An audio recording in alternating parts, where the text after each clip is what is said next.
உணரும் நியாய குணமும் சிறந்த மாதம்.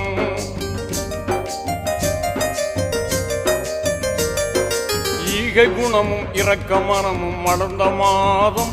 நல்ல தியாக உணர்வும் நியாய குணமும் சிறந்த மாதம். வாகை சூழும் புராணை தந்த மாதம்.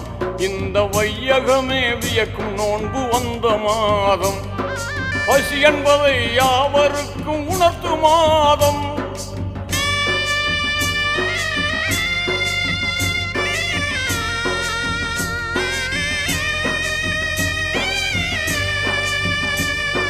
பசி என்பதை யாவருக்கும் உணர்த்து மாதம். நல்ல பண்புடனே ஜக்காத்தை வழங்கும் மாதம். வாரி வழங்கும் மாதம். ரமலான் புனித ரமலான், ரமலான் புனித ரமலான்.